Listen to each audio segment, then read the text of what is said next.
Friends, నా పేరు సువాని. 2018 డిఎస్సిలో ఎస్జిటిగా సెలెక్ట్ అయ్యాను. ప్రజెంట్ డిఎస్సి నోటిఫికేషన్ అనేది బాగా హల్చల్ అవుతున్న విషయం.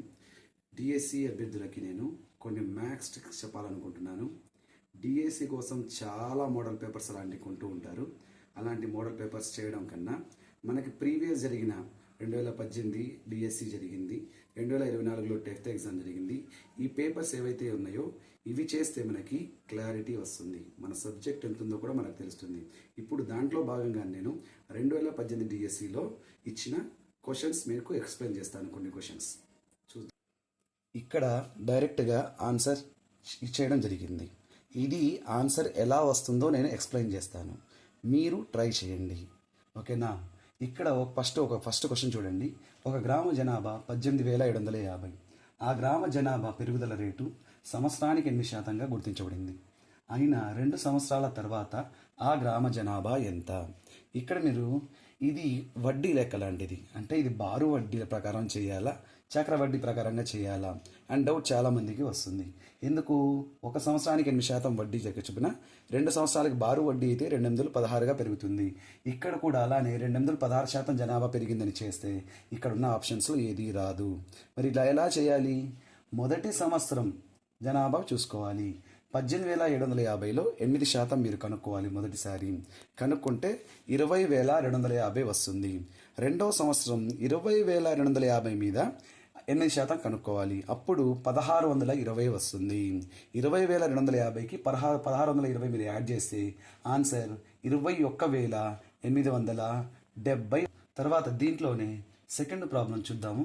2 ధన సంఖ్యల భేదం 24. ఒక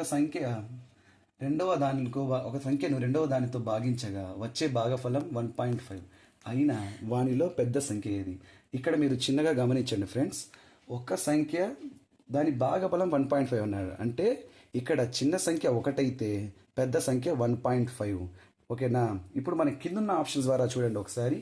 ఫస్ట్ ఆప్షన్ 48 అన్నారు. దీన్ని మనం చిన్న సంఖ్యగా చూసుకుంటే 48లో హాఫ్ 24. 48ని 24 యాడ్ చేసి చూడండి, 72 వస్తుంది. మనకి ఇక్కడ అడిగింది పెద్ద సంఖ్య, జాగ్రత్తగా చదవాలి. క్వశ్చన్ జాగ్రత్తగా చదవడం చాలా ఇంపార్టెంట్. ఇక్కడ మనకి అడిగింది పెద్ద సంఖ్య 72 అనేది ఆన్సర్ అవుతుంది. అదే చిన్న సంఖ్య అడిగితే 48 ఆన్సర్ అవుతుంది, ఓకేనా. ఇలా మనం ఆప్షన్స్ ద్వారా ట్రై చేస్తే మనకి కొన్ని ఆన్సర్స్ ఈజీగా ఐడెంటిఫై అవుతాయి.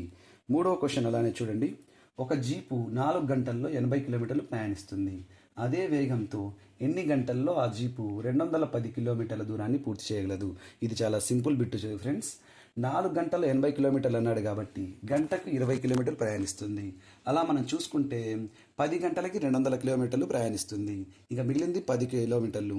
గంటకి 20 అంటే అరగంటకి 10 కిలోమీటర్లు, ఓకేనా. 10 గంటలు హాఫ్ 10.5 hours, ఓకేనా. 10.5 గంటలు అనేది దీనికి ఆన్సర్గా అవుతుంది. చిన్న క్వశ్చన్ ఫ్రెండ్స్. ఇక్కడ అలానే ఇక్కడ చూడండి ఫ్రెండ్స్. 4వ క్వశ్చన్. ఒక గడియారంను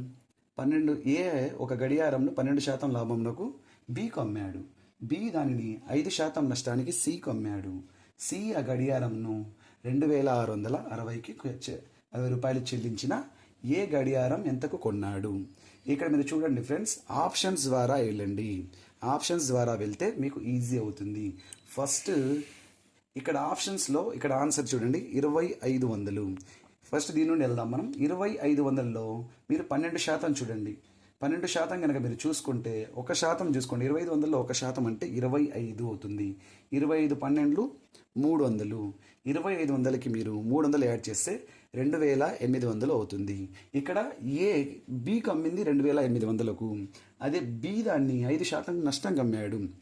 2,800లో 5% అంటే 10% 280 కాబట్టి అందులో 5% అంటే 140. ఆ 2,800లో 140ని మనం తగ్గిస్తే వచ్చే ఆన్సర్ 2,660. ఇలా మనం చేసుకుంటూ వెళ్తే ఆన్సర్స్ అనేవి ఈజీగా మనకి వస్తాయి. ఇక్కడ మనం 5వ ప్రశ్న చూసుకుంటే 3 రకాల నూనెలు 42 లీటర్లు, 28 లీటర్లు, 70 లీటర్లు ఉన్నాయి. ఈ మూడింటిని ఖచ్చితంగా కొలవడానికి కావాల్సిన పాత్ర యొక్క గరిష్ట పరిమాణం. సింపుల్గా ఇక్కడ గరిష్ట అన్నాడు, ఇక్కడ గసాబా అనేది చూడాలి. ఏం లేదు, 3 42 28 40 70 పోయే ఏదే టేబుల్ అయితే ఉందో అదే ఆన్సర్ అవుతుంది. 28 టేబుల్లో ఇది పోదు, 42 పోదు. 42 టేబుల్లో 28 పోదు. 70 టేబుల్లో 42, 28 పోవు. 14 టేబుల్లో 14 మూడులు, 14 రెండు, 14 ఐదులు 3 పోతాయి. అందుకని ఇక్కడ ఆన్సర్ 14. ఆరో ప్రశ్న చూసుకుంటే, ఆరో ప్రశ్న చూడండి ఫ్రెండ్స్. 9, 7, 2, 1, 5 స్టార్ 6 అను సంఖ్య 11చే నిశేషంగా భాగించబడుచున్న ఎడల స్టార్ స్థానంలో అమర్చదగిన కనిష్ట సంఖ్య ఏది?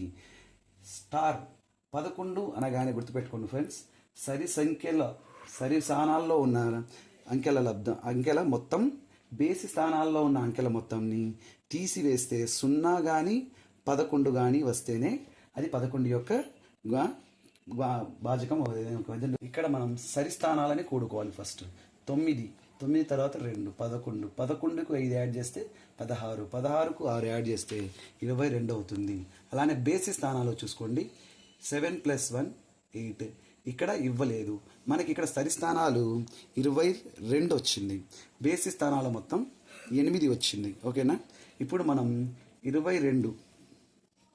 22లో నుండి 8 తీసేసామనుకోండి, ఆన్సర్ 14 వస్తుంది.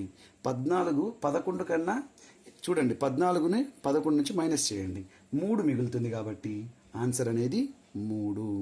ఇక్కడ ఒక పాయింట్ గుర్తుపెట్టుకోండి ఫ్రెండ్స్, 11తో నిశేషంగా అంటే సరి స్థానాలు మొత్తం బేసి స్థానాల మొత్తంని తీసివేస్తే 0 కానీ 11 యొక్క గుణిజం 11 కానీ 11 యొక్క గుణిజం కానీ రావాలి.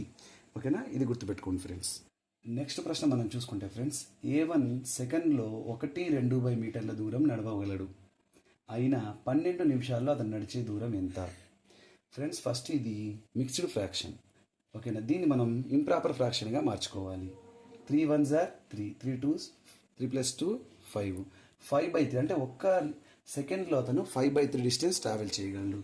ఓకేనా? ఇప్పుడు 12 నిమిషాలు అన్నాడు కాబట్టి 12 × 60, ఫస్ట్ నిమిషాన్ని మనం సెకండ్స్లో మార్చుకుంటే 12 × 60 720 అవుతుంది. 5/3 × 720 చేస్తే 3 టేబుల్లో 720 240 టైమ్స్ పోతుంది. 240 × 5 1200 మీటర్స్. అంటే అతను 12 నిమిషాల్లో ప్రయాణించే దూరం 1200 మీటర్లు. నెక్స్ట్ ప్రశ్న చూసుకుంటే ఫ్రెండ్స్, 10 మీటర్ల పొడవు 8 మీటర్ల వెడల్పు గల స్థలంలో 5 మొక్కల పాదులు తీయబడినాయి. మొక్కల పాదులన్నీ 2 మీటర్ల భుజం గల చతురస్రాలైన మిగిలిన ప్రదేశం యొక్క వైశాల్యం కనుక్కోనండి. ఫ్రెండ్స్, ఇక్కడ చూడండి, ఫస్ట్ ఇక్కడ దీర్ఘ చతురస్రంలో ఉంది. ఓకేనా? స్థలం అనేది దీర్ఘ చతురస్రంలో ఉంది, కానీ అక్కడ నాటిన పాదులన్నీ ఏ స్థలం ఉన్నాయి? చతురస్రంగా ఉన్నాయి. ఫస్ట్ మనం దీని యొక్క స్థలం యొక్క వైశాల్యం కనుక్కోవాలి. B × H 10 × 80 అంటే దీర్ఘచతురస్రం మా స్థలం యొక్క వైశాల్యం 80. తర్వాత ఈ 5 ఉన్నాయి అని చెప్పాడు, కానీ ఒక భుజం ఎంత? 2 మీటర్లు 2 స్క్వేర్ అంటే ఓకేనా? A² అనేది ఫార్ములా కాబట్టి 2 స్క్వేర్ 4, 1 4 అవుతుంది. ఇలాంటి 5 మొక్కల పాదులు ఉన్నాయి కాబట్టి 5 4 20. ఆ 80లో నుండి 20 తీసేస్తే ఆన్సర్ 60 వస్తుంది friends. Next question friends, friends మనము వేరే మోడల్ పేపర్స్ కొనుక్కోవడం కన్నా మన ప్రీవియస్ పేపర్స్ అయిన 2018 డిఎస్సివి, తర్వాత ప్రీవియస్గా జరిగిన 2024 టెట్వి, ఆ పేపర్స్ని డౌన్లోడ్ చేసుకొని ఫైనల్కి దగ్గర ఉంచుకొని ప్రాక్టీస్ చేస్తే మనకి ఎటువంటి మోడల్ పేపర్స్ కూడా అవసరం ఉండదు. ఇలా మీరు ప్రాక్టీస్ చేస్తే మీకు మ్యాథ్స్ మీద భయం పోతుంది ఫ్రెండ్స్. ఓకే ఫ్రెండ్స్, అందరికీ ఆల్ ది బెస్ట్.